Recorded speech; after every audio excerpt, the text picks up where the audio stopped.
Donc, dans cette section, nous allons commencer à parler des conventions de codage à mettre en pratique pour les Java. Bon, tout d'abord, à quoi ça sert une convention de codage? Eh bien, c'est pour que tout le monde code de la même manière, plus ou moins. Et comme ça, quand on reprend les codes de quelqu'un, on ne se perd pas complètement. Voilà 3 raisons principales. 80% de la vie d'une application, c'est de la maintenance. Les codes ne seront pas maintenus par la même personne pour toute la durée de vie du code. Les conventions de codage permettent d'améliorer la lisibilité du code et une compréhension plus rapide d'un nouveau code. Tout d'abord, on va commencer par la convention des nommages.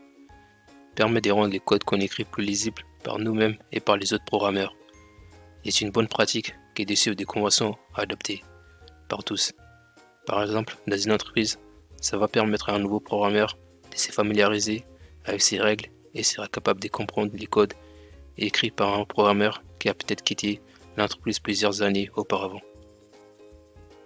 Commençons donc par parler des packages. Les noms de packages doivent être toujours en minuscules. Généralement, les packages sont nommés avec un nom des domaines en commençant par la fin et en ajoutant ensuite les noms du projet. Cela donnerait pour les projets test projet du site du 0 quelque chose dans ce style, comme .site du 0, .test projet.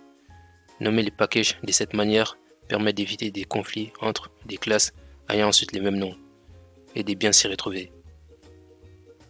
Ensuite, les classes. Les classes sont nommées selon la méthode camel case, mais commencent par une majuscule. Il faut aussi éviter les abréviations et essayer d'utiliser des mots qui décrivent bien la classe, tout en n'étant pas trop longues. Exemple, ArrayList, main, etc. Les interfaces se nomment de la même manière que les classes. Les méthodes sont nommées eux aussi selon la méthode camel case et comportent généralement un verbe d'action. Cela donne par exemple ferme la fenêtre, donne de l'argent, manger, etc. En plus de cela, il faut savoir que dans une classe, on retrouve souvent des méthodes de type getter et setter, donc les accesseurs et modificateurs, pour récupérer une variable des classes ou la modifier sans toucher directement à la variable. Et ces nomment généralement get nom de la variable et set nom de la variable, donc objet nom de la variable. Il existe également d'autres mots-clés fréquemment utilisés comme add et remove, donc ajouter et supprimer, pour ajouter et supprimer quelque chose. Donc ce sera add quelque chose et remove tout, etc. Les variables et aussi sont nommées également en camel case et commencent par une lettre A, Z. Les noms d'une variable devraient être courts et clairs. Les variables à un caractère sont à éviter sauf pour un usage temporaire. Donc I, J, K, L, M, N pour les entiers et C, 2, E pour les caractères.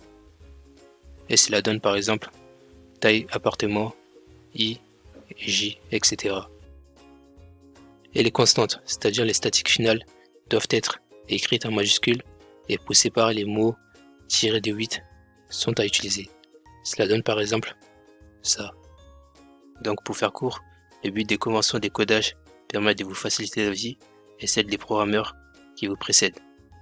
Allez, je vous dis à la prochaine.